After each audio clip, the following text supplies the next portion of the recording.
Buenas noches, bienvenidos a un programa más de Leyendo hasta el amanecer, un programa especial en el que vamos a hablar de la cuentoterapia. Ahora nos va a contar una invitada que tenemos hoy qué es esto de la cuentoterapia, a qué se dedica, en qué consiste y todo lo que queramos saber. Bienvenida, Carmen. Hola, buenas noches. Gracias, Cristina. Carmen, cuéntanos antes de nada quién eres.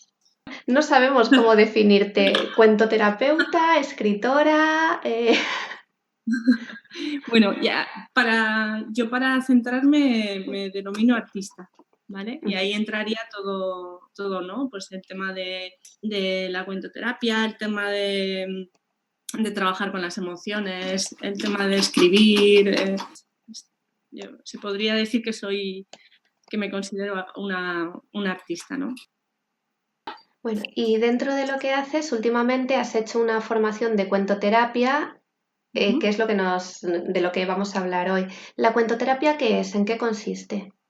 Vale, pues mira, la cuentoterapia fundamentalmente es el arte de sanar a través de los cuentos. Entonces, nuestros abuelos, todas las personas mayores, cuando nos contaban cuentos, cuando nos contaban una historia, siempre venía detrás o venía enlazada con el tema de los símbolos, de la simbología, ¿no? Y digamos que en los cuentos hay un montón de símbolos que que nos ayudan a conocer mejor el significado de cada cuento, ¿no? Lo que cada cuento nos viene a decir, ¿no? Entonces, en cuentoterapia, pues se trabaja mucho el tema de los símbolos y sobre todo se trabaja el tema de qué cuento puede ir o puede acompañar a cada persona en cada situación, ¿no? Es verdad que los cuentos en general sirven para todo tipo de situaciones, pero también es cierto que hay cuentos que nos pueden ayudar más en unas ocasiones que en otras, ¿no?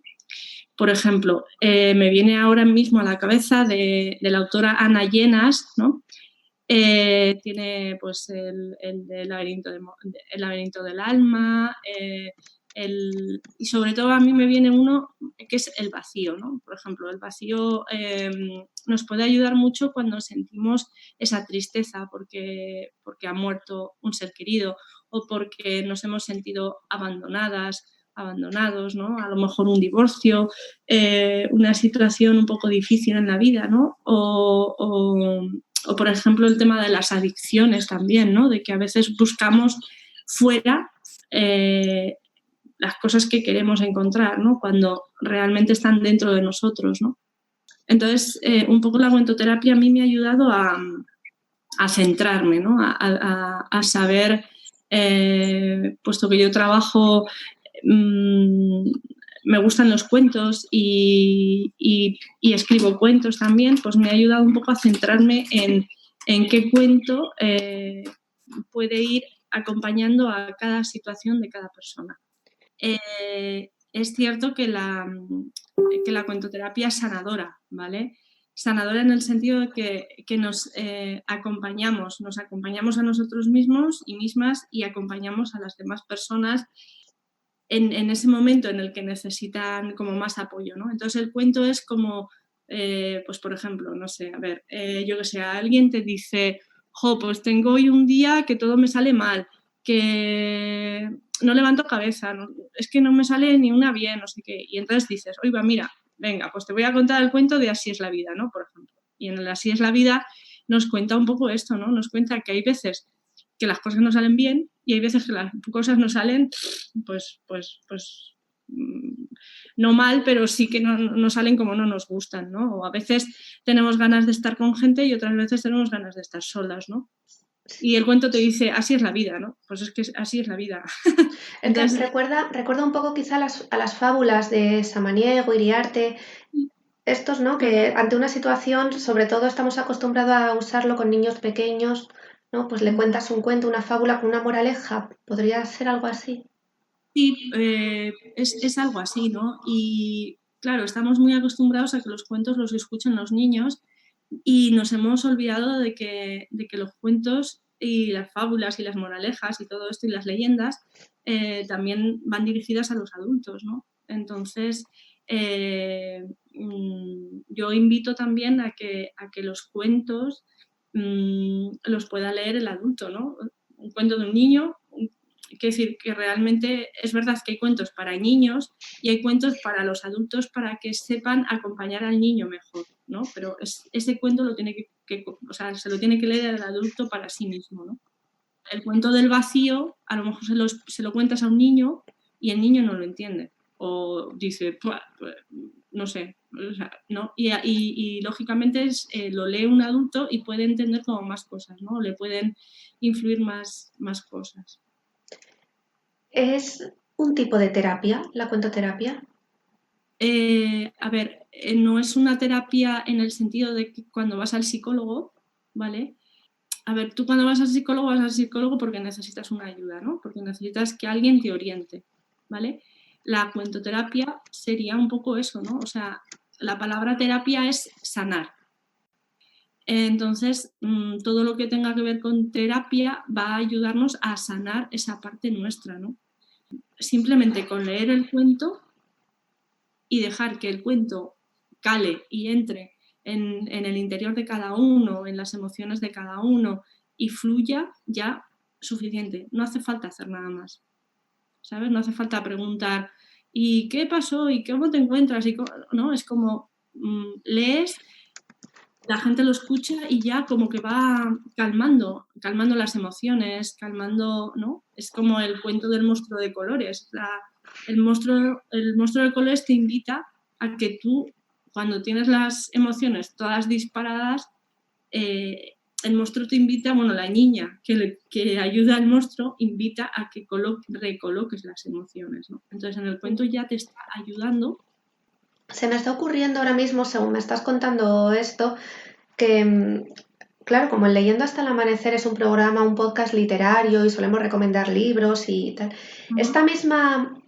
esto mismo que estás contando, el poder terapéutico de la literatura infantil, ¿serviría también en el caso de novelas adultas?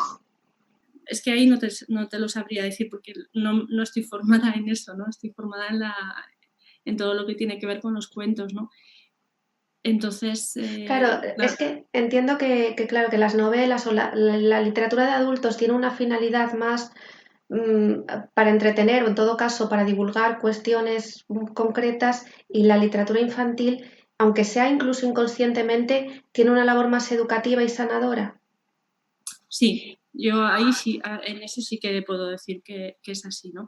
La literatura infantil y la literatura de cuentos para todo tipo de edades, ¿no?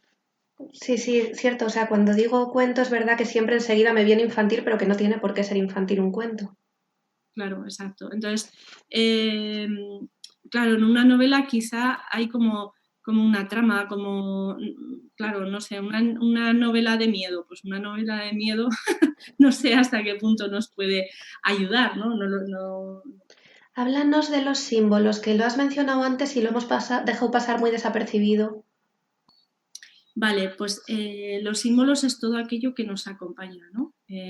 Como el sol, la luna, las estrellas, el agua. Por ejemplo, el agua en la simbología representa las emociones. No es lo mismo un río que baja lento a un río que tiene como saltos de agua, ¿no? Entonces, depende dónde pongamos esto, significa una cosa u otra, ¿no? Entonces, si es un río que va en calma, las emociones van en calma. Si es un río que va turbulento, las emociones van turbulentas, ¿no? Entonces, o si, por ejemplo, dice, y llovía a mares, pues quiere decir que tus emociones están ahí como cayéndote a toda pastilla, ¿no? O sea, ¿Y por esto, ejemplo, eso sí.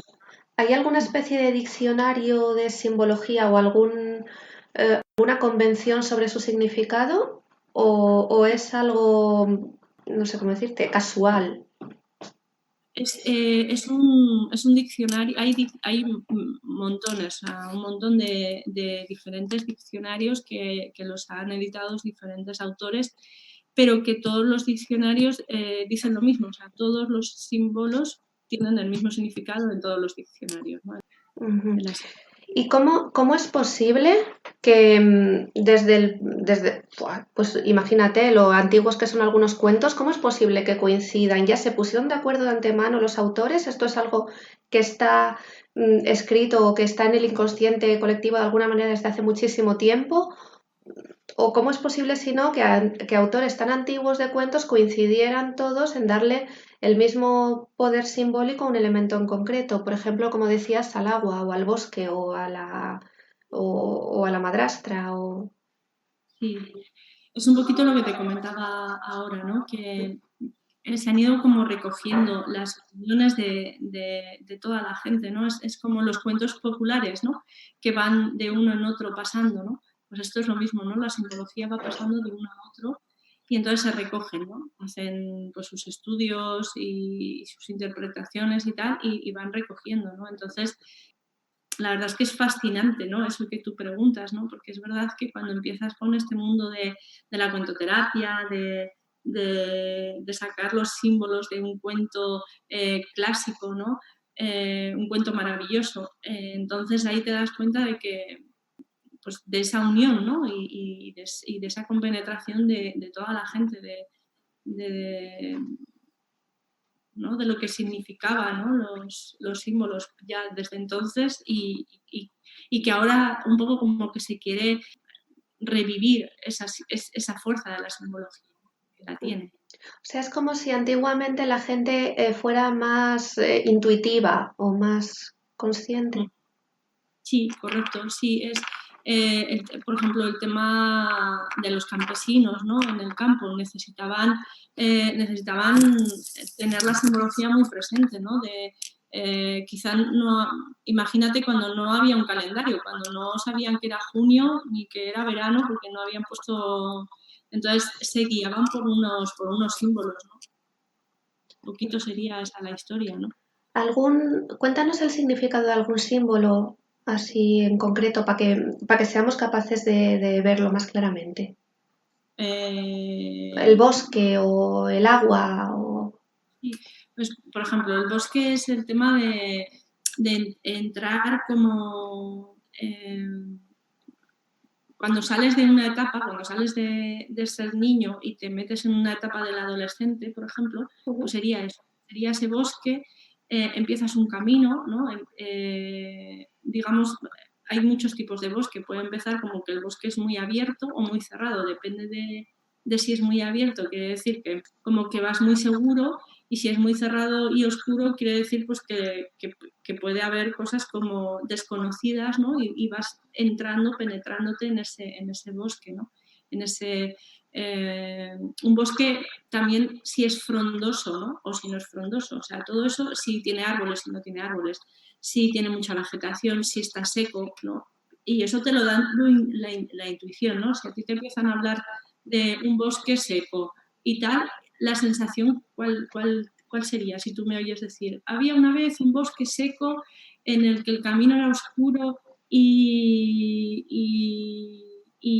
no se oía ningún canto de un pájaro, por ejemplo. ¿Qué sensación Sí, guay? no sé, abandono quizá, soledad. Pues imagínate que esa capacidad que tú tienes la tuvieras como más desarrollada, ¿no? Entonces ahí podrías decir, ¿no? Pues es un momento en el que yo estoy transitando por la vida en la que me encuentro en la que me encuentro fría, en la que me encuentro distante, en la que me siento sola, ¿no? O si te dicen, eras una vez un bosque maravilloso, lleno de seres mágicos, el hada, el duende, el río, el tal, no sé qué, ¿no? O sea, esa sensación ya Cambia. transmitida, sí. Pero es súper curioso lo que estás contando porque de repente la historia de Caperucita, la de la casita de chocolate, todos los cuentos de repente cambian de versión. Ya no es una niña que va andando por un bosque así literal y se encuentra un lobo, ya es una niña que se está adentrando en un terreno desconocido que, como decías hace un momento, es el paso de la niñez a la adolescencia. Esto, o sea, Perrault, cuando escribió el cuento, era ¿esto era lo que quería transmitir? Pues seguramente que sí, seguramente que sí. Además, es muy curioso porque, por ejemplo, el cuento de Caperucita Roja, ¿no? Cuando lleva la capa roja, o sea, Tú así, ahora que estamos hablando de esto, si lo piensas y lo sientes, ¿qué es lo que te invita a pensar una capa roja? Quizá una provocación al peligro, estar más expuesta, puede ser. O podría ser el tema de que has dejado la niñez y te metes en la adolescencia, y también el tema de la menstruación en las mujeres, por ejemplo. Wow. Claro. Entonces sería un poco eso. Y la capa es un poco como para la capa que hace protegerte, ¿no? Entonces, tengo la menstruación, con la menstruación ya puedo ser mamá. Antes no podía ser, puedo ser mamá, pero me protejo porque todavía no estoy preparada para ser mamá, ¿no? Entonces, podría ser esa. Claro, es que nos estamos imaginando ahora mismo, me imagino todos los que están escuchándonos, una historia de Caperucita alternativa a la que se habían contado, a la que habían escuchado toda la vida. Claro, claro. A ver, lógicamente al niño tú le cuentas el cuento de Caperucita Roja. Se Sí. lo cuentas, no lo destripas, porque entonces no tiene ningún sentido. Pero si tú quieres trabajar según qué temas con los adolescentes, pues puedes contar el cuento de Caperucita Roja y luego preguntarles cómo os sentís al escuchar, qué os parece esto, qué os parece lo otro. Tampoco se lo vas a destripar, porque tampoco tiene ningún sentido. Para el profesional de la cuentoterapia, el saber los significados es como una herramienta más. ¿Vale? Esa herramienta no se la comunicas a la persona con la que trabajas, ni al adolescente, ni al niño, ni al adulto. Pero sí que te ayuda como a tener esa guía. Por ejemplo, si estás en un grupo de chicas y quieres hablar el tema de la menstruación, ¿vale? Pues vas a dirigir de una forma. Si estás hablando en un grupo de chicos y chicas adolescentes, vas a dirigirlo también hacia otra forma, ¿no? Entonces, para el profesional en la cuentoterapia es muy importante la simbología, porque es una herramienta más que nos ayuda a decir, opa, cuidado, o sea, ¿qué es lo que quiero transmitir, ¿no? Oye, y ahora que hablamos de Caperucita, es que te tengo que preguntar, ¿qué opinas de la polémica que ha habido últimamente con Caperucita? Que para el Bueno, que mira, no lo sepa o para el que nos esté escuchando que no lo sabe, hubo una polémica porque Caperucita la retiraron de la biblioteca infantil de un colegio por considerarla sexista, me parece, no recuerdo ahora. yo personalmente pienso que a veces las cosas no son como las vemos, ¿no? Entonces, es un poco esto, ¿no? Cuando tú no sabes cosas y no tenemos, o sea, las personas no tenemos que saber de todo, pero si tú te formas, entonces ya vas entendiendo un poco todo, pues, todo esto que estamos hablando en la simbología, ¿no? Entonces, cuando no sabes, es cuando la gente juzga, ¿no? Entonces, antes de juzgar, investiguemos, ¿no? Es, Investiguemos un poco. claro, pero es curioso porque es un tema en el que no sabes que no sabes. Claro, sí. Sí, claro. Entonces yo preguntaría, si no sabes que no sabes, ¿por qué juzgas así? Venga, va, este cuento es así, este cuento, o sea, ya ponemos unas etiquetas, unos calificativos, ¿no? Tremendos, ¿no? De decir, a mí personalmente me gustaría hablar con esas personas que han quitado ese cuento y lo han pasado a otro lugar. Me gustaría preguntarles por qué lo han hecho, desde dónde lo han hecho, ¿no? A lo mejor, yo qué sé, pues ese miedo, ese tal, ¿no? Y poder un poco explicarles, ¿no? Pero, claro, a ver, no sé. Hay muchos cuentos y hay muchas personas y hay muchas opiniones, y a veces quizá el miedo también nos hace hacer esto, ¿no? Para no tener problemas vamos a retirar este cuento, ¿no? Tú has terminado esta formación de cuentoterapia hace poco. ¿Qué ha supuesto para ti? ¿Qué has aprendido? ¿Por qué lo recomendarías? Pues para mí, a nivel personal, ha supuesto un gran cambio, ¿no? Han sido 2 años de formación. 2 años. 2 años, sí, porque empecé en el 17 y he acabado ahora. No, es que para la gente que nos esté escuchando, o sea, esto no es un cursillo. No, claro. Cada 2 meses hay un taller de formación, y cada taller son 16 horas. Es una formación muy, muy intensa, porque trabajas, por ejemplo, cada taller es diferente. Por ejemplo, este último fue el del egoísmo y la cooperación, ¿no? Entonces, todos los cuentos hablan del egoísmo, hablan de la cooperación, se trabaja, hay teoría, pero luego son talleres como muy vivenciales, ¿no? En los que tú tienes que sanarte tú, que trabajarte tú a nivel personal para luego poder trabajar con la gente, ¿no? Entonces, quizá por eso lo de la terapia, ¿no? Porque es un trabajo primero tuyo personal que tienes que hacer, ¿no?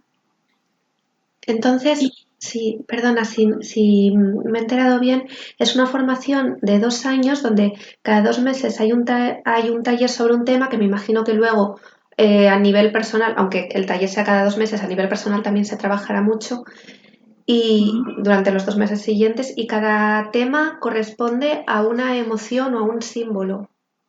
Sí, a veces corresponde a una emoción contraria a otra. Por ejemplo, está el tema de los celos y la envidia, o está el tema de la muerte y la vida, por ejemplo, ¿no? Entonces es como un equilibrio, ¿no? Se trabajan como un poco el equilibrio de las emociones, ¿no? Por ejemplo, está también la superación del miedo en el niño y en el adulto, ¿no? O el tema de la sexualidad, el tema de las adicciones, ¿no? Cuando se trabaja el tema de las adicciones, adicciones a todo tipo, o sea, no solamente el tema de la droga y el alcohol, sino el tema del sexo, el tema de la comida, el tema de no sentirte sola nunca, de necesitar siempre a alguien, ¿no? O sea, entonces, claro, siempre hay algo que te toca, ¿no? O sea, siempre hay algo ahí en los talleres que te toca a nivel personal, ¿no? Y claro, también se hace cada 2 meses para que te dé tiempo como de, entre uno y otro, de asimilar y de que tu cuerpo vaya como interiorizando toda esa formación y todo ese cambio que se ha producido en uno mismo, ¿no? Bueno, y tú además escribías cuentos. No sé si los escribías de antes o si has empezado a escribirlos a raíz de esta formación. Sí, yo los escribía desde pequeña, me ha servido mucho el escribir como terapia, ¿no? Cuando a lo mejor no entendía algo o cuando tenía un problema, pues necesitaba plasmar lo que vivía, ¿no? Y me compraba un montón de cuadernos y siempre estaba con un cuaderno en las manos, ¿no? Escribiendo cosas, ¿no? Al principio era como un diario, luego era ya como algo más de sentimiento y al final ya era como me tenía que inventar personajes, ¿no? Que me acompañaran en las cosas, ¿no? Entonces siempre yo también he estado como siempre muy conectada con la madre naturaleza, ¿no? Con la madre tierra. He estado muy conectada con la luna, con las estrellas, ¿no? Para mí han sido siempre que me han acompañado, ¿no? Entonces en los cuentos siempre he hablado con ellas, ¿no? Con la luna, con las estrellas, con la tierra, con los árboles, ¿no? Me he sentido como muy acompañada por esos personajes, ¿no? Sí que eres una persona espiritual con una sensibilidad especial para estas cosas. Sí, podría decirse así. Sí, bueno, es verdad que todas las personas, hay personas más sensibles que otras y es cierto que yo pues me considero una persona altamente sensible, ¿no? Y también suelo tener bastante intuición, ¿no? Es como que va muy acompañado, ¿no? Entonces, yo me salgo al campo, me salgo a un sitio donde oigo pajaritos y oigo un río y ya empiezo a crear un cuento, ¿no? Empiezo a crear una historia, ¿no? Y de hecho la has creado porque tu cuento, el que va a salir publicado ahora dentro de poco, la creaste precisamente así, saliendo al parque, ¿no? Sí, así es. Yo este cuento lo empecé a hacer porque me apunté a un seminario que era creando danzas, contando danzas, creando cuentos. Es un poco así el título. Y entonces nos enseñaban mucho el tema de antes de la cuentoterapia empecé a hacer este seminario, ¿no? Y al final del seminario había que hacer un trabajo y el trabajo era crear un cuento, ¿no? Y justo yo terminaba el seminario y justo empezaba todo un proceso de divorcio. Entonces, para mí fue como una liberación, ¿no? El poder soltar todo ese dolor, toda esa sensación de vacío, de soledad, de frustración, de rabia, de ¡guau! Hay un mogollón de emociones. Ahí sí que necesitaba el monstruo de colores. Y entonces era como, necesito contar esto, ¿no? Necesito... Y se me ofreció, o sea, me dijeron, tienes que hacer un cuento, para que te den el título tienes que hacer un cuento. Y dije, pues nada, vamos a hacer un cuento, ¿no? Y entonces todos los días cerca de donde vivo, pues hay mucha naturaleza y tal, y me iba todos los días a caminar, y un día vi un árbol que me encantó, ¿no? Yo creo que en otra vida he sido árbol o estoy muy familiarizada con los árboles, porque es verdad, o sea, yo siempre veo un árbol y me engancha el árbol. Y entonces me dicen, hay una leyenda que dice que cuando tú te presentas a un árbol, vas con tu mano izquierda y la pones en el tronco del árbol y te presentas, ¿no? Le dices, hola, buenos días, buenas tardes, querido árbol, estoy aquí, me llamo tal y vengo a que me ayudes a escribir o que me ayudes a inspirarme, que tal, que no sé qué, ¿no? Y cuando te vas, la mano derecha se pone en el tronco y le das las gracias al árbol por haberte ayudado, por no sé qué. Entonces, bueno, yo lo hice con la mano izquierda, saludé, tal, no sé qué, y le pedí que me inspirara, ¿no? Porque tenía más lágrimas que palabras, ¿no? Y me senté allí, porque además es un árbol muy especial, porque las raíces son tan grandes que están fuera de la tierra. Entonces me senté al lado de una de sus raíces, ¿no? Y después de llorar un rato, pues ya me calmé y ya empecé a escribir. Y empecé a escribir ahí. Y ya ese mismo día yo más o menos tenía toda la historia del cuento, ¿no? Y luego iba, claro, como había que luego dejar muy claro el cuento, porque en la formación había que tomar la metodología del cuento, los objetivos, todo, o sea, no era un trabajo muy desarrollado, pues luego ya iba todas las tardes que podía a estar allí con el árbol y el árbol me ayudaba, ¿no? Yo sentía que me ayudaba el árbol y cuando lo presenté, pues bueno, gustó muchísimo y tal. Y entonces yo sentía que ese cuento era como un cuento especial, ¿no? Que ese cuento había que publicarlo de alguna forma, ¿no? Y esto fue en el 2016, perdón. Entonces, bueno, yo fui ahí, como que ese cuento había que hacer algo con ese cuento, ¿no? Y lo hemos hecho. Y lo hemos hecho, bastante. Que va a salir dentro de poco con editorial 4 hojas en forma de álbum ilustrado. Y este cuento se llama Hoja y va de una hoja. Así es. Es la protagonista del cuento, ¿no? Que en este caso soy yo, ¿no? Y yo me sentía como una hoja, ¿no? Bueno, eres tú o puede ser cualquiera, quiero decir, no hay nombres, no hay personas. Claro, en este caso soy yo porque lo escribí yo y me siento como muy identificada, pero también invito a que la gente cuando lo lea se pueda, bueno, que se reconozca donde, porque a lo mejor puede ser el árbol o puede ser los demás, no vamos a destripar el cuento, ¿no? Pero puede ser cualquier personaje del cuento, ¿no? Y es verdad que es un cuento para adultos, porque yo lo que quiero transmitir con este cuento es esa fortaleza que toda persona llevamos dentro, ¿no? A veces estamos pasando por situaciones tan difíciles que no vemos la fortaleza porque nos puede el momento difícil, ¿no? Y doloroso. Pero cuando ya estamos un poco más en calma y vemos toda esa superación que hemos logrado, ahí podemos volver la cabeza y decir, jopa, lo he conseguido, ¿no? Entonces es como ese canto a la vida, ¿no? De decir, aunque lo estés pasando, en ese momento lo estés pasando muy mal, ten como un poquito de luz o de una puertecita abierta a decir, lo voy a lograr, ¿vale? Entonces, es un poquito eso lo que yo quiero transmitir con este cuento. Bueno, recordamos que este cuento, entrando en la web de la editorial Cuatro Hojas, editorialcuatrohojas.com, está en portada, aparecerá el enlace a la preventa. Perdona que te corte. Sí.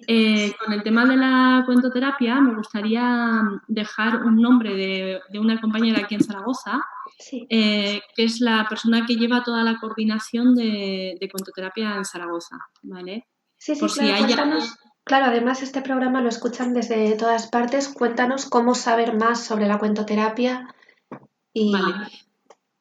Vale, la página de general de la cuentoterapia, porque es cuentoterapia hispanoamericana, entonces, por ejemplo, ahora una de las formadoras está en Colombia, lleva prácticamente un mes recorriendo todas las ciudades de Colombia para formar equipos de educadores, por ejemplo, de maestros y maestras y tal, ¿no? Entonces, aquí en España hay muchísimas ciudades que tienen formadores, ¿no? Entonces, la página de Cuentoterapia es www.cuentoterapia.es.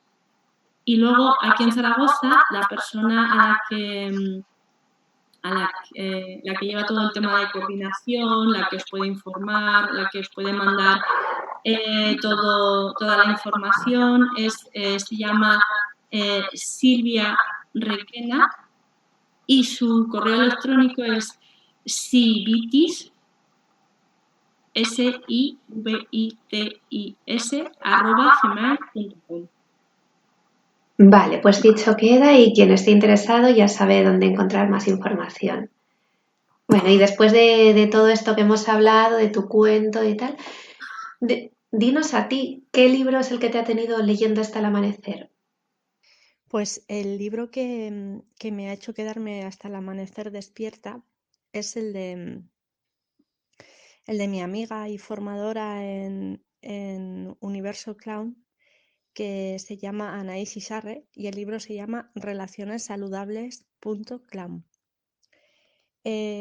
Podéis encontrar el libro en la página anaisipirueta.es. Es un libro que habla de las relaciones saludables, ¿no? De que muchas veces cuando trabajamos con otras personas, si nuestra relación con nosotros y nosotras mismas no es sana, pues a veces entorpece la relación con otras personas. Este libro cuando lo sacó, cuando lo publicó, mi madre estaba ingresada en el hospital y me acuerdo que hablaba con las enfermeras y los auxiliares de la planta, ¿no? Y me decían que ellos tienen que lidiar tantas veces con personas, ¿no? Y con personas de diferentes formas de ver la vida. Y entonces cuando les regalé el libro me lo agradecieron muchísimo porque era como, jo, qué herramienta más potente el poder leer este libro y aprender un montón de cosas, ¿no? Entonces, bueno, pues la verdad es que es un libro que engancha, ¿no? Yo lo empecé a leer. Es un libro que está basado en una formación que realiza Anaís, de la cual yo he participado en la formación y me ha enriquecido muchísimo como persona. Y bueno, invito a todos los oyentes que quieran tener una relación saludable con ellos mismos y ellas mismas y con las demás personas que compren este libro. Repítenos el título y el autor. Sí, relacionessaludables.clown, Anaís Isarre. Bueno, pues queda hecha la recomendación de este libro. También, por supuesto, la recomendación del tuyo, el libro Hoja de Carmen Sanz, que se puede encontrar, repito, en la web de Editorial Cuatro Hojas en preventa. Y muchísimas gracias por haber aceptado la entrevista, por habernos hablado de la cuentoterapia y de este tema tan interesante que seguro que a partir de ahora vemos los cuentos con otros ojos. Seguro que sí. Y gracias a ti por darme la oportunidad de que la gente pueda conocerme a mí, conocer mi trabajo y conocer también este mundo de la cuentoterapia. Así que gracias.